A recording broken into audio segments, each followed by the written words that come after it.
जो उपासक अनन्य चित्त से मेरा स्मरण करता है, मैं उसके लिए सहज हो जाता हूं, सहज प्राप्त हो जाता हूं। जिनको लगता है भगवत प्राप्ति बहुत कठिन है, अरे ये तो कहीं ब्रह्म ऋषियों को मिलते हैं, नहीं नहीं, ये इतने कृपालु हैं कि बिल्कुल सहज हैं। जो सहज हो जाए तो बहुत जल्दी मिल जाए। कहीं गाय चराने वाले को मिल जाते हैं, कहीं एकदम भोले भाले जिनको ज्ञान ही नहीं है उनको भी मिल जाते हैं। एक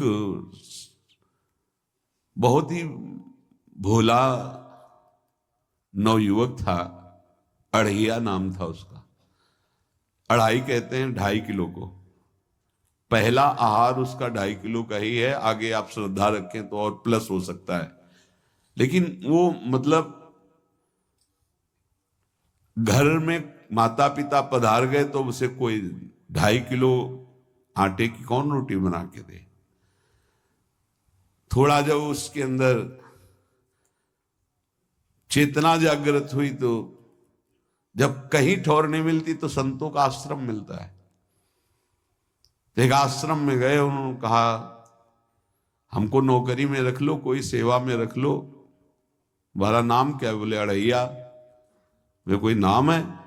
बोले गांव के लोग कहते हैं क्योंकि 2.5 किलो हम पाते हैं। तो 2.5 किलो? बोले तौल के 2.5 किलो आटे का जब हम रोटी पाते हैं तब हमारी बाल भोग होता है। आगे कोई श्रद्धा करे खीर पूड़ी, पर 2.5 किलो अन्न चाहिए। तो कहा यहाँ भंडारा है, तू रोज 2.5 किलो क्या 5 किलो पावे, क्या सेवा कर सकता है? तो उनका जो आप सेवा बताएंगे सिखाएंगे वो हम कर लेंगे। उनका तुम गाय चराया करो, गाय चरा। भाई भाई देखो, हमारा वैष्णव सिद्धांत है, तुम गाय चराने जा रहे हो, हम यहां से तुम्हें अमनिया दे दिया करेंगे, जंगल में तुम बनाओ और वहीं ठाकुर जी को भोग लगाओ और पाओ। बिना भोग लगाए पाने का विधान हमारे आश्रम से आपका नहीं बन सकता।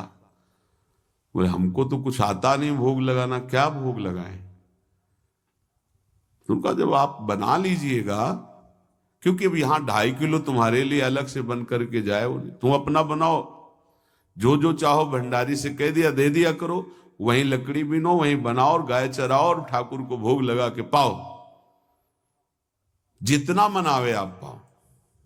पहले दिन भोग मिला तो बाटी बना, गरीब आदमी था, घर से तिरस्कृत था, वो सब जानता था। बाटी ऐसे उपला बीन लिए, बाटी में